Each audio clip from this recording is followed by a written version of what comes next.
All right, folks, welcome back to Edu Steps, powered by Laddering Your Success, where we help you navigate life, learning, and leveling up.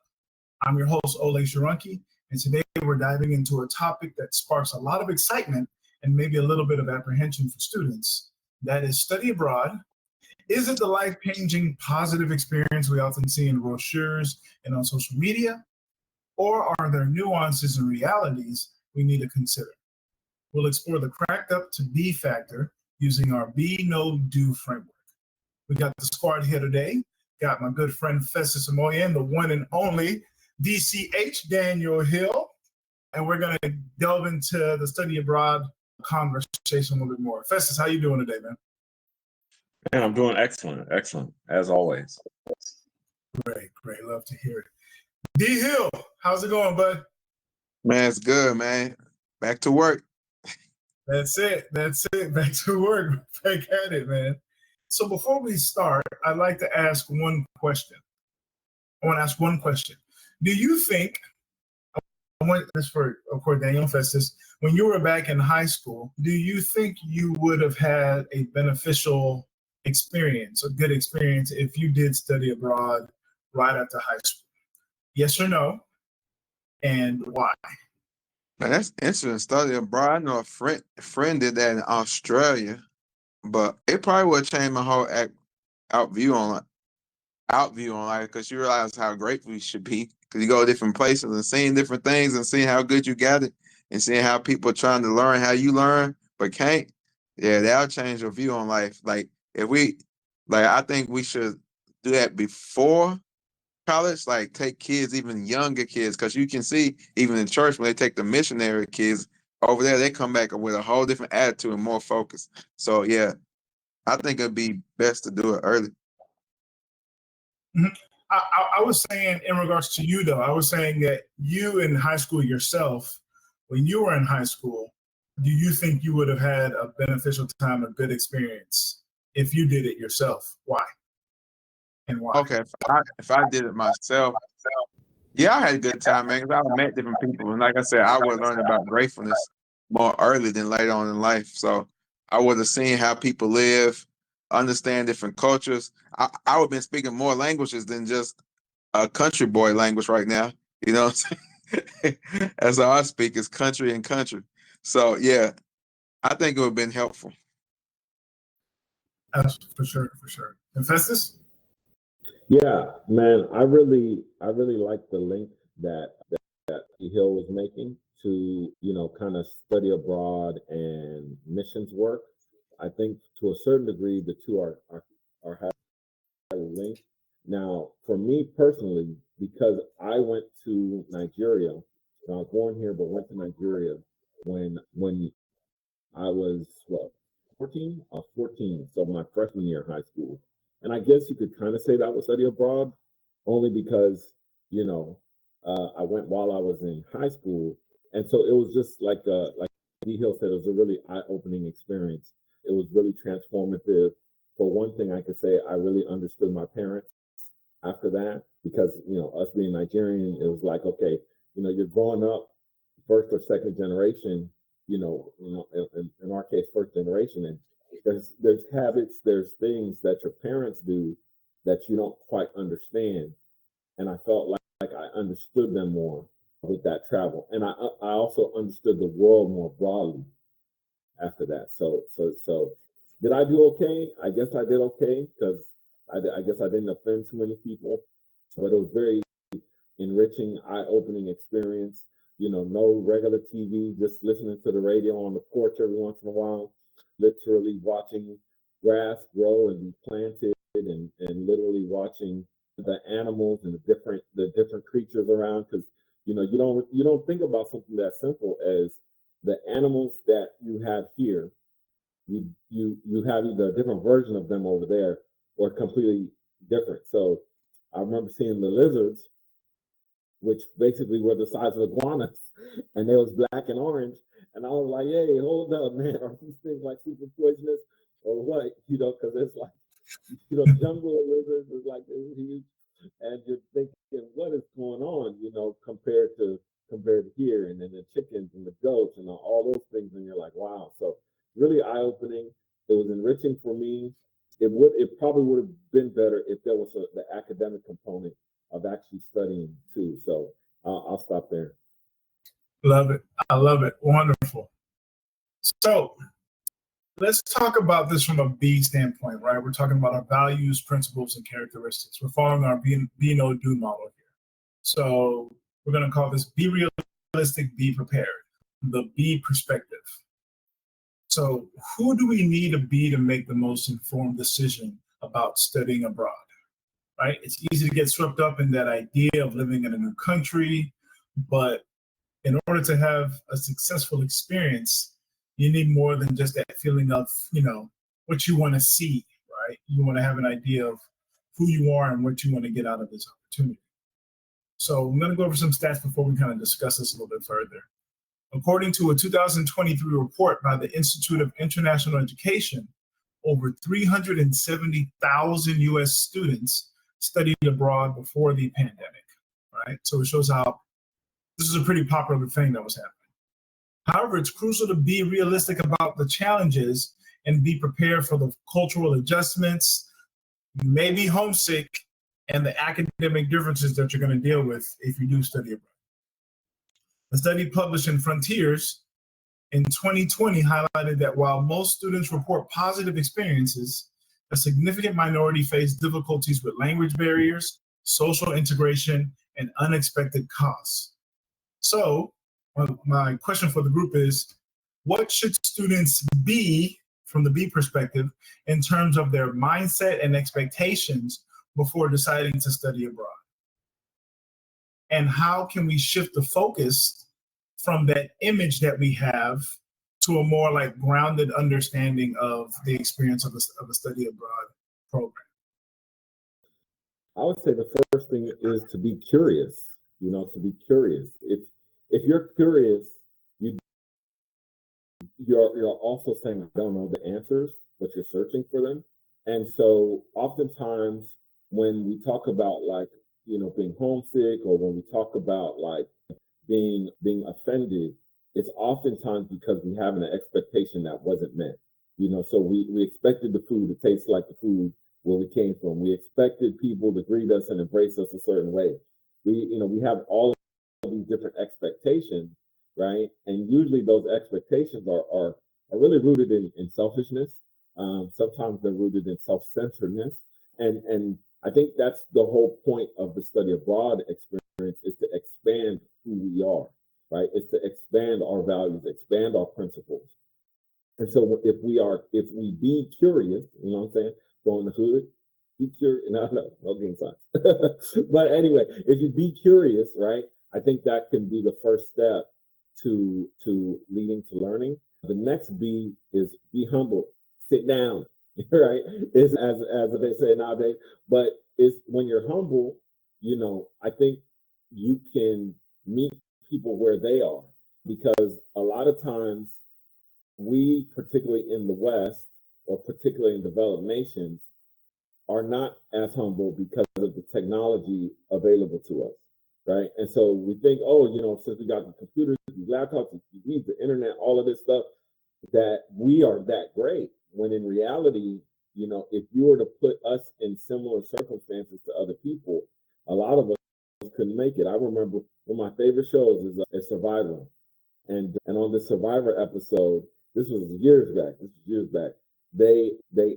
was Survivor Africa. I think it was Survivor Gabon or something like that. It was an African country, and they brought a young dude from the hood, and he was like, "Yo, I survived the hood. I can make it anywhere. I could do anything."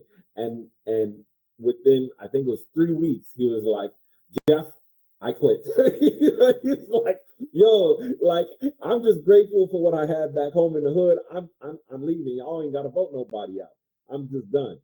And I think that's the thing, is sometimes we could not have a very good perspective on our circumstances, and humility can help get us that perspective.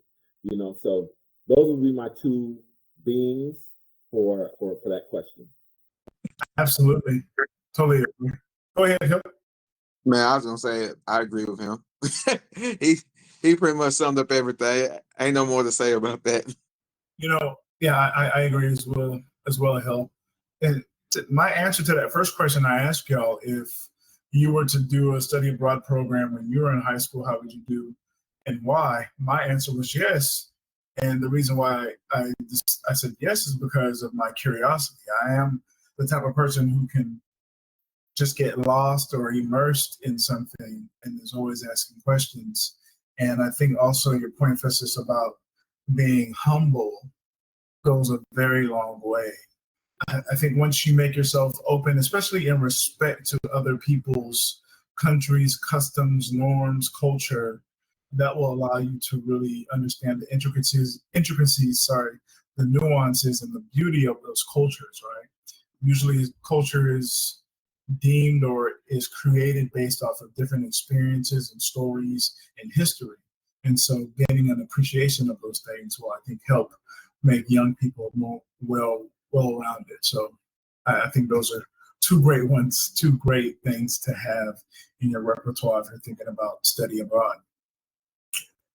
So now that we talked about B, we're going to talk about know, right? The knowing the facts, knowing the potential, right? What do you need to understand about the realities and potential benefits of studying abroad? Here are some facts based off of research. A 2019 study by NAFSA, the National Association of International Educators, just the Association of International Educators, found that students who study abroad often demonstrate higher rates of employment and tend to earn more over their careers compared to those who don't. Research from the University of California in 2022 indicated that study abroad experiences can significantly enhance intercultural competence, adaptability, and problem-solving skills, qualities highly valued by employers. Hey, LYS fam, it's Olay once again. You know, these days, many families are busy but want personalized attention. We at Laddering Your Success understand this dilemma and have created a unique approach to help guide you and your child with personal development tools to build a life of purpose. This intimate approach is helpful for those parents that feel the need to have a focused heart-to-heart conversation deciding on the next steps after high school. We provide individual post-secondary planning, virtual customized college and career counseling, and scholarship guidance and planning. Our one-on-one sessions are tailored to each individual student to maximize their potential in the post-secondary realm. With our guidance, your child will be able to make their dreams a reality. Don't wait. Simply go to lys.com/parents to get your copy today. Now let's get back to business on this podcast. However, it's also important to know the potential drawbacks. The cost of study abroad can be significant, even with scholarships. According to a 2024 analysis by goabroad.com, programs, fees, flights, and living expenses vary widely by location and program type. So, academic systems differ globally. Students need to be prepared for variations in teaching styles, grading methods, and course rigor, as noted in various guidebooks by organizations like the Council of International Education, Exchange, the CIEE. So my question for everyone in the group is, what are some concrete ways students can research and understand the specific study abroad programs they're considering? Outside of the career benefits, what are some less tangible but equally valuable things students can gain from immersing themselves in different cultures? I'd kick it off. I would say, and let me make sure I'm understanding the question correctly. Say that last part of the question again. Sure. What are some less tangible but equally valuable things students can gain from immersing themselves in a different culture? You are living. Oh no, that's Living Single, not in living color. Do what you want. I'm sorry. Okay, yeah. So you know the theme songs, man, they be getting me. So I think that's the thing. In America, because we've turned education into capitalism and we've capitalized education, oftentimes we don't look at the benefits of education for the community and education's sake. Right? We no longer look at how you look at the world and you know, are things beautiful? our level of creativity. We no longer look at our ability to problem solve as much as we look at how much more can I get paid? And I think with the study abroad and that exposure that it gives us, number one, it adds depth to life. This is something I think about with my boys, is like they're growing up full-blown technology. When we grew up, it was one screen in the house, one TV. And I'm thinking about them, and I'm like, okay, I have four screens in front of me: computer screen, tablet screen, phone screen, another phone screen, TV screen. They both have tablet screen. There's like 10 screens in the house. And I was looking at this word entertainment again, and to entertain means to engage for the sake of adulation, basically to make one happy, to make one joyous, right? And I hope I said that word correctly, but how poorly educated I am. And so the reality is that a lot of times here, we're no longer dealing with real life. And since we're not dealing with real life, right, everything's about the entertainment, what is taking our attention. And what it's giving us is a hypothetical joy, a little dopamine response that comes from clicking the screen, that comes from, I can say what I want to this person online without repercussion, that comes from, I could just spin that thing away and not have to deal with it. And when you get to these study abroad opportunities and you see like, oh, these kids have to carry water from a mile away back to the house before they get dressed to go to school, and you start to see those things, it starts to give you an appreciation for the depth of the little things, such as a running water system and an electrical system. You look at what happens here in Houston, and it's sad, rest in peace, and I'm not trying to make light of those who've passed away, but we have a storm, power goes out for a couple days, a week, and people start dying because they don't even know how to handle that reality of not having regular, consistent power and internet and things like that. And again, I'm not trying to make light of those things, but sometimes it's something as little as, well, I'm gonna just let the car run to keep the house warm, and those are tough choices.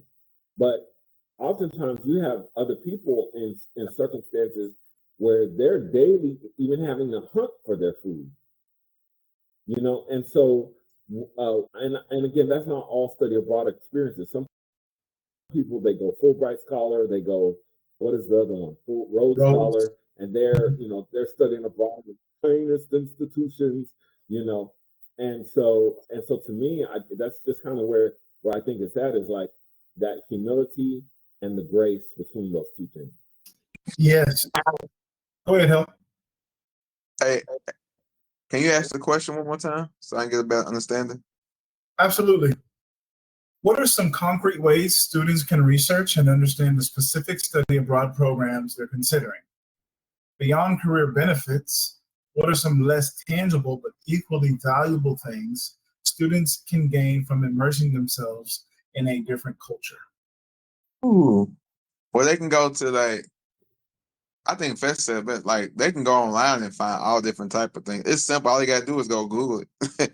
Best way to find different not intern opportunities. What's it called? Not intern. Whatever overseas opportunity to do different things.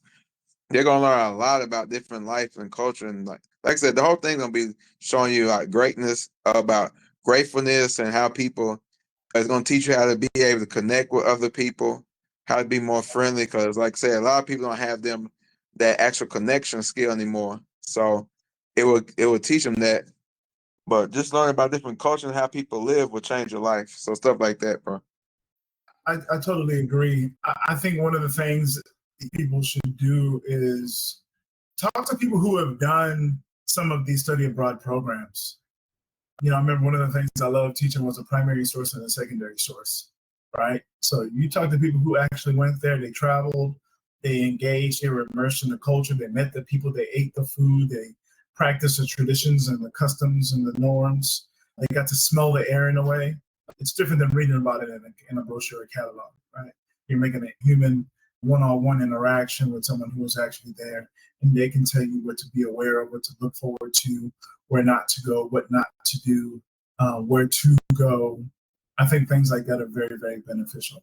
And to your point, Hill, I think we live in an age where even though you can't fully immerse yourself, you can get pretty close to the real thing with a lot of the advancements that we have in technology, right? I mean, just simply enough, Google Earth can give you just a great semblance of what someone is going through and on the other side of the world. I was talking to, I think it was maybe Festus, we had a meeting and his kids were, kind of hanging next to him. And I said, man, when I was growing up, it's one thing to talk to somebody on the phone on the other side of the world. It's another thing to be on a video call with someone on the other side of the world. And so you can actually see that person in India. You can see that person in the Philippines. You can see that person in Denmark and, in Kenya, wherever. They can go outside and say, hey, this is the village. This is where I live, and vice versa. And that's what Festus' kids have. What are his grandkids going to have? You know what I mean? Just to see how we advance.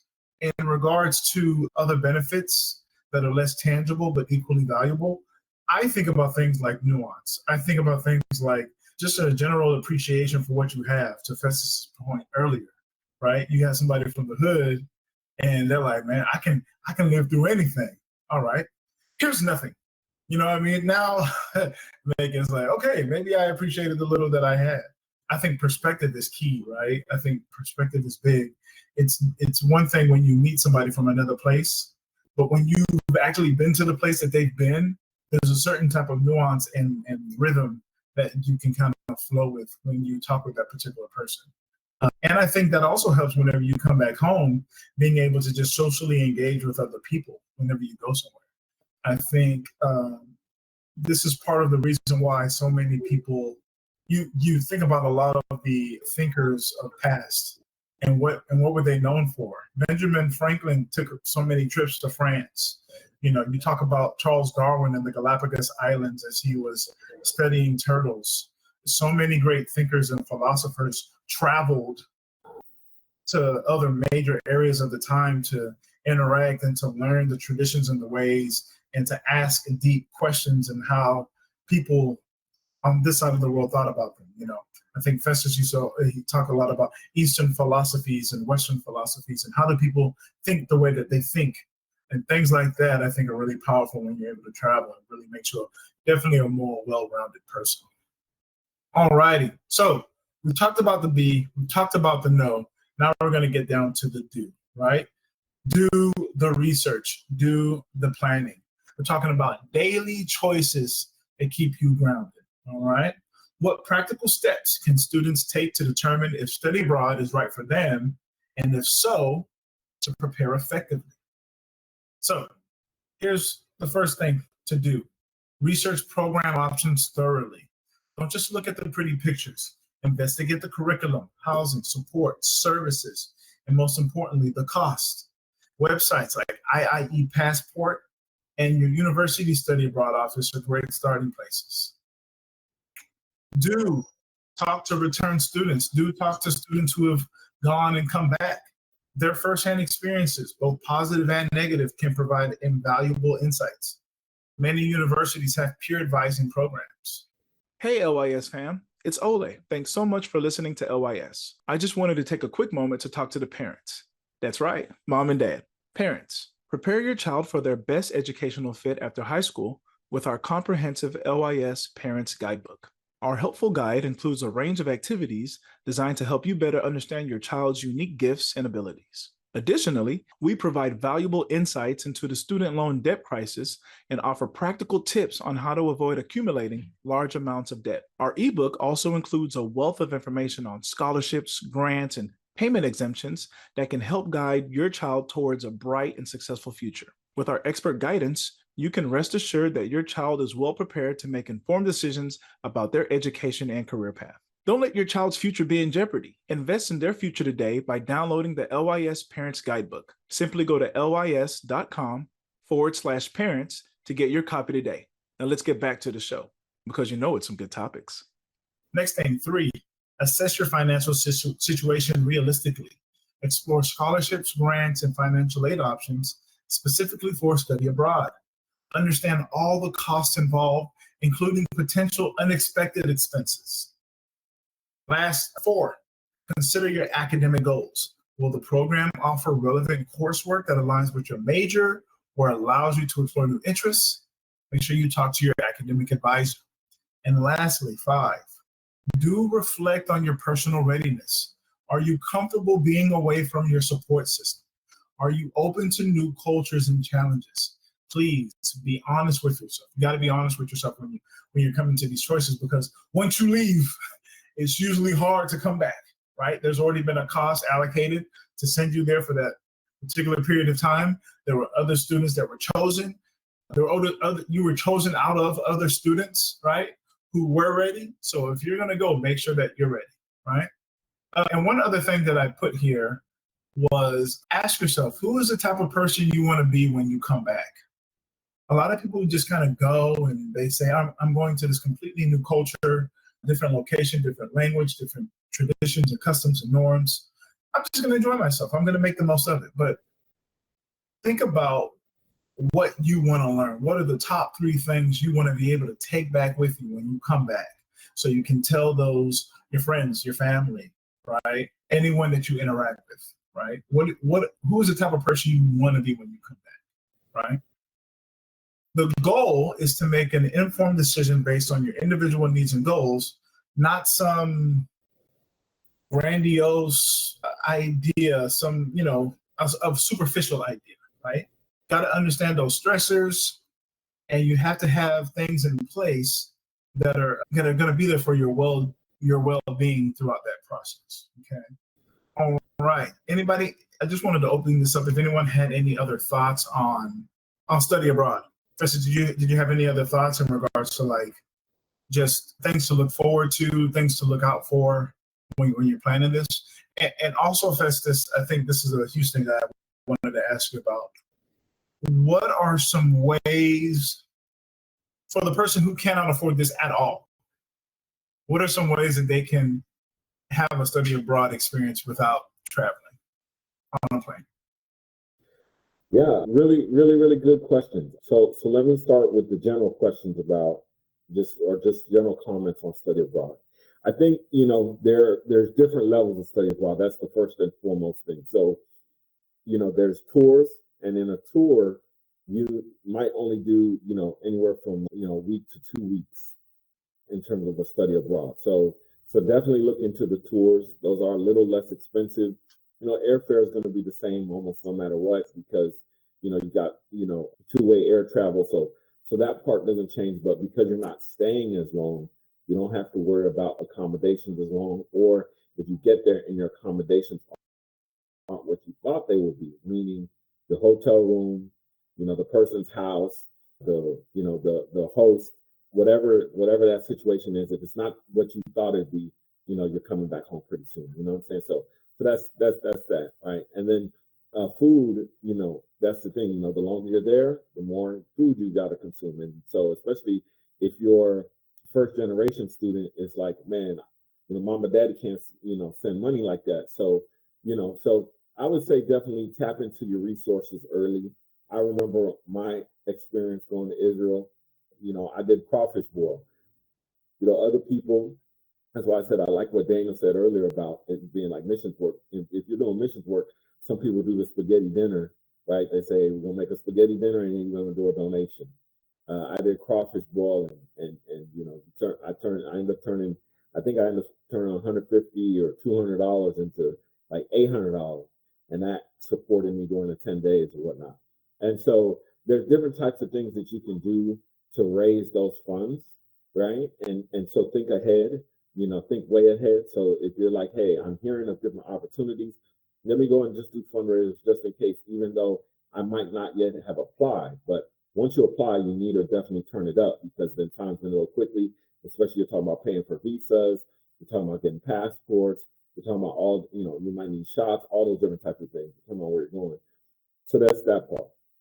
Now let's talk about if you can't quite afford study abroad, what can you do?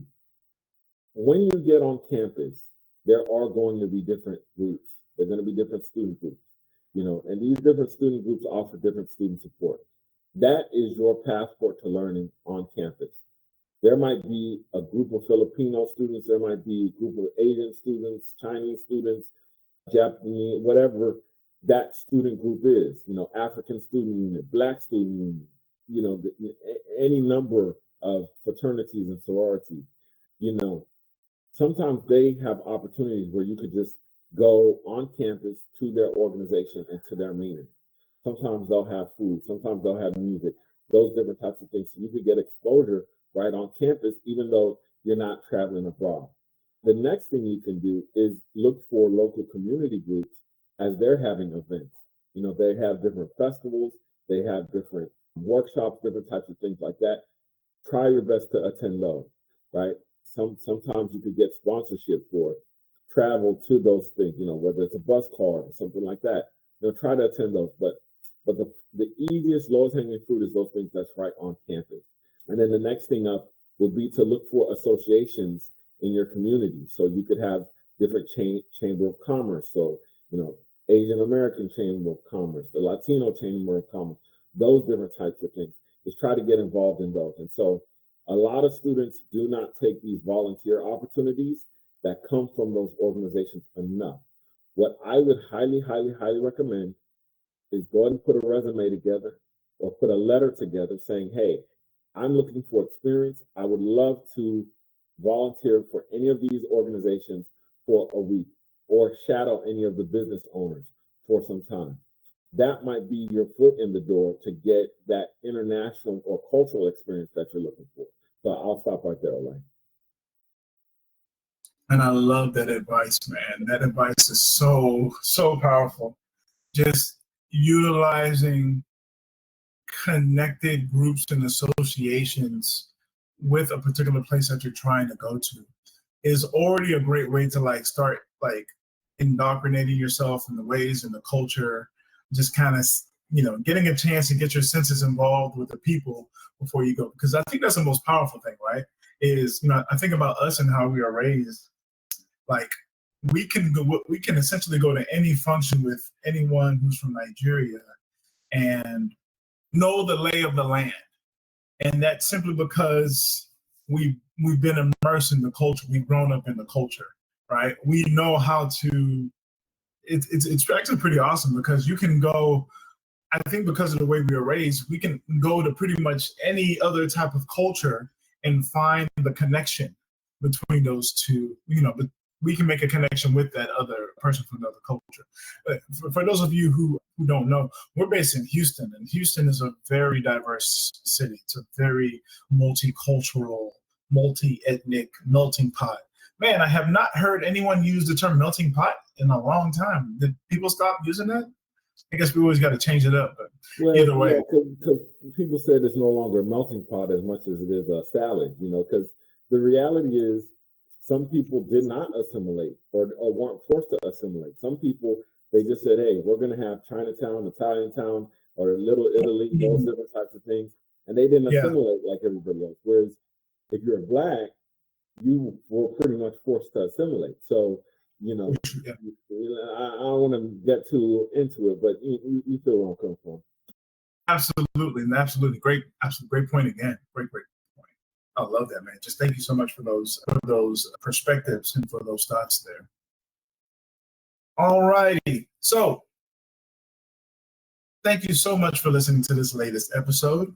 If this episode has helped you think more critically about studying abroad, don't let it end here. Visit the Edu Steps section where we have all of our episodes lined up there for our young people, for our students. Send us an email at info@ladderinyoursuccess.com for more information on our WhatsApp group where we talk over scholarships, grants, issues in high school, questions about high school. You can communicate with us if you have any questions or thoughts about anything involving high school. Remember, we have 7 different areas that we go over for our students. That's culture, That's education, 2-year, 4-year, public, private institutions. We go over finances. We go over health. We go over the social aspect of people just early on in high school and college. We go over the spiritual aspect, and we go over vocation. What is vocation? You have your vocation is your calling, what you're called to, right? And so please don't hesitate to send us that email at so we can get you plugged in, not just for students, for parents and educators. We got that coming up soon. So we'll be sure to let you know when that gets going. For those of you less than about half a month away from our next social hour event, our free happy hour event for educators. We'll have some more information out there for you, getting ready for that at the end of the month. So with that being said, school's getting back in session. We're going to be talking about that here pretty soon. It's been an honor as always. This has been Edu Steps with Festus Amoye and Olay. Thank you so much to Daniel Hill for joining us, and the doc as well. Hope all is well. We'll see you soon. We love you, brother. Until next time, make sure you're walking in purpose, make sure you're exploring your world, and make sure you're leveling up your life. My name is Olay. This is Festus Amoye. Festus, give him the phrase that pays, sir. Listen, there are legitimate excuses for not going to college. There's no legitimate excuse for not getting an education.